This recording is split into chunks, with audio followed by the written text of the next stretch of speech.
మామూలుగా అయితే మనం జనతా గ్యారేజ్ లాంటివి అని ఉంటాం.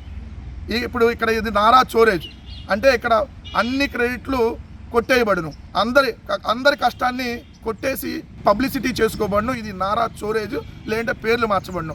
ఇది మామూలుగానే అలవాటు. మీకు తెలుసు, హైటెక్ సిటీ నేదురుమల్లి జనార్దన్ రెడ్డి గారు రాజీవ్ గాంధీ ఐటీ పార్క్ అని తీసుకొని వస్తే పేరు మార్చి హైటెక్ సిటీ అని చెప్పి ఈయన కట్టినట్టుగా ఈయన బిల్డప్ ఇచ్చేసుకున్నాడు. అట్లానే అదానీ డేటా సెంటర్ జగన్మోహన్ రెడ్డి గారు అన్నప్పుడు తీసుకొని వచ్చినటువంటి అదానీ డేటా సెంటర్ని ఈయన ఇప్పుడు గూగుల్ డేటా సెంటర్గా పేరు మార్చేశాడు. జగన్ గారు తీసుకొచ్చినటువంటి రైతు భరోసా అన్నదాత సుఖీభాగా పేరు మార్చాడు. అలానే అమ్మఒడి తల్లికి వందనంగా పేరు మార్చాడు. గోరుముద్ర మధ్యాహ్న భోజన పథకంగా పేరు మార్చాడు. విద్యా కానుకని విద్యార్థి మిత్రగా పేరు మార్చాడు.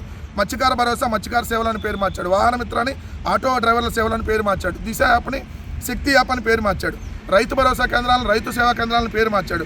సచివాలయాలను వేతన సెంటర్లను పేరు మార్చిపోతా ఉన్నాడు. హెల్త్ క్లినిక్లు సంజీవని కేంద్రాలను పేరు మార్చిపోతా ఉన్నాడు.